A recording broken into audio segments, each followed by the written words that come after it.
नमस्कार मित्रांनो, स्वागत आहे माझ्या YouTube चॅनलला। माझ्या YouTube चॅनलचं नाव तुम्हाला माहितीच असेल। अरे लाईक करा ना रे, सबस्क्राइब करा। अरे खूप चॅनलचं नाव छान आहे माहिती आहे, @राजेंद्र प्रेम आणि सद्गुरू क्लासेस। तर असो मित्रांनो, तुम्ही लाईक करता, सबस्क्राइब करता, आनंद वाटेल मला। तर टॉपिकचं नाव आहे माझ्या, मी तुम्हाला सांगतो। टॉपिकचं नाव आहे पहा, use be able to. Use be able to कसं वापरायचं पहा, एका मिनिटाचा टॉपिक आहे। एका मिनिटामध्ये तुम्हाला शॉर्टकट मध्ये सांगतो। यूज बी एबल टू कसं करायचं पहा मुलांनो। इकडे कॅन आलं, हे कॅन हे मॉडेल ऑक्झिलरी आहे। कॅन काढायचं, त्या कॅन मध्ये ही चावी बनवतो मी। कॅन हा ओमिट करायचा, काढायचा, कॅन काढला, हे टू बी चं रूप द्यायचं, एम इज आर। बाळांनो दिसते ना? दिसत नसेल तर थोडंसं काय करा, माझा व्हिडिओ थांबवा, स्क्रीनशॉट काढा। स्क्रीनशॉट काढून काय करा, तुमच्या वहीमध्ये लिहा की मग तुम्हाला समजेल। मग लाईक करा, मला लाईक करा, फार जरुरी आहे। लाईक करणं फार जरुरी आहे। कॅन काढा, am is are plus can काढून काय द्यायचं इकडे, एबल। आता फॉर एक्झाम्पल देतो मी, फॉर एक्झाम्पल उदाहरण दाखल देतो पहा। ही सब्जेक्ट घेतला पहा, he can attend Sadhguru coaching classes. प्रश्न तुमच्या बोर्ड एग्जाम मध्ये, परीक्षेमध्ये, युनिट टेस्ट मध्ये, सेमिस्टर मध्ये येतात प्रश्न। त्याच्यामध्ये क्वेश्चन विचारला जातो, यूज बी एबल टू। अहो सर, हे बी काय आहे? बी समजत नाहीये सर। बी असा आहे बाळांनो, बी असा आहे, बी म्हणजे टू बीची रूप। बी म्हणजे टू बीची रूप। टू बीची रूप कुठली असतात बाळांनो? Am is are. ही एम इज आर ही प्रेझेंट मधली आहे। प्रेझेंट मधली का वापरलेली आहे? तिकडे काय आहे, कॅन हे प्रेझेंट मध्येच आहे, पण प्रेझेंट मध्ये पण ते फ्युचर मध्ये आहे। त्या कॅनचा पास्ट टेन्स काय होतो? कुड होतो। मग ते आलं पास्ट मध्ये, ते पण फ्युचर मध्येच आहे। मग कुड आलं तर काय घ्यायचं? Was were. पण इथे कॅन आलं तर काय घ्यायचं बाळांनो? Am is are. समजते बाळांनो? नसल समजे, दिसते माझा व्हिडिओ तुम्हाला दिसत असेल? थोडासा काय करा, फोकस करताय। ओके बाळांनो, लाईक करा, सबस्क्राइब करा। चॅनलचं नाव तुम्हाला माहितीच आहे। तर यूज बी एबल टू काय करायचं, वापरायचं आहे पहा।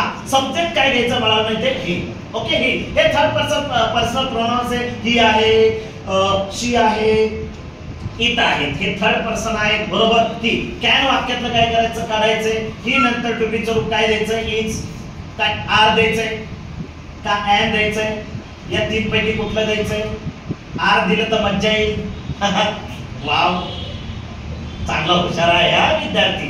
एम दिला अजून मज्जा येईल का? नाही। आर काढा, एम काढा, काय यूज करा बाळांनो? इज। मग he is, she is, it is. या थर्ड पर्सन आहे ते।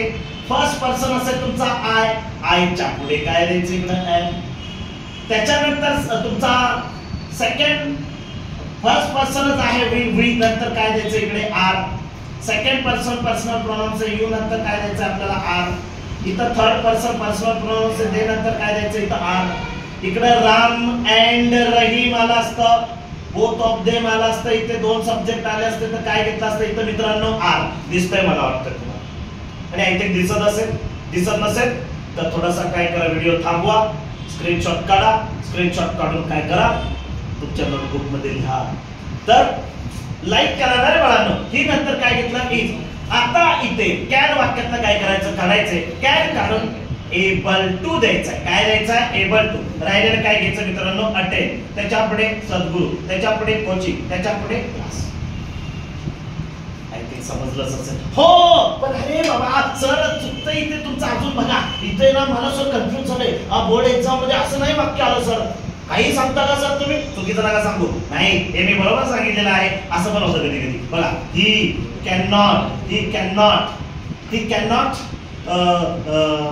मिस नको, ही कॅनॉट हेल्प मी। सर त्याने काय मला मदतच केली नाही। पण प्रश्न विचारला इथं, use be able to. I think दिसत असेल, मला वाटतं इथे दिसतंय ना तुम्हाला? दिसतंय ना? ओके ना? ओके ओके दिसतंय. ही कॅनॉट हेल्प मी. हा थोडासा आवाज माझा वाढतो. का वाढतो मध्ये? कारण थोडा साऊंड मध्ये काही डिफेक्ट असतात ना, त्याच्यामुळे माझा आवाज वाढवावा लागतो मला. पहा, ही कॅनॉट हेल्प मी आहे. सब्जेक्ट काय घ्यायचं? ही. वाक्यात इथं कॅनॉट आलाय, नकार आलाय. अरे बाबा, प्रश्न तर विचारलाय एबल टू. प्रश्न एबल टू विचारलाय, मग काय करायचं? ही. टू बी चं कुठला आलाय? इज. टू बी चं इटच्या पुढे इज, शीच्या पुढे इज, पण इथे नॉट आलाय आणि इथे एबल टू विचारलाय. मग काय करायचं? ही इज या टू बीच्या रूपाला नकार द्यायचा. He is not. मग काय घ्यायचं त्याच्या पुढे? एबल टू, त्याच्या पुढे हेल्प, त्याच्या पुढे मी. असा हा सेंटेन्सचा टॉपिक होतो. म्हणजे होकार असेल इकडे तर इथं टू बीच्या रूपाला होकारच द्यायचा. नकार असेल इथे तर प्रश्न बी एबल टू विचारला असेल, बी एबल टू विचारला असेल तर टू बीच्या रूपाला काय द्यायचा? नकार द्यायचा. समजलं बाळांनो? आता याच्या पुढचा टॉपिक काही घेणारच आहे काही मिनिटाच्या अवधीमध्ये. तर 1-2 मिनिटाचा ब्रेक देतो. तुम्हाला आवडलाच असेल व्हिडिओ, तुम्ही पहा, स्क्रीनशॉट काढा, त्याचे एक्झाम्पल्स काय करा, सॉल्व करा. की मी दिलेली आहे ते की काय करा, डोक्यामध्ये ठेवा आणि वाक्य आलं की काय करा, सॉल्व करा. तर लाईक करा, सबस्क्राईब करा.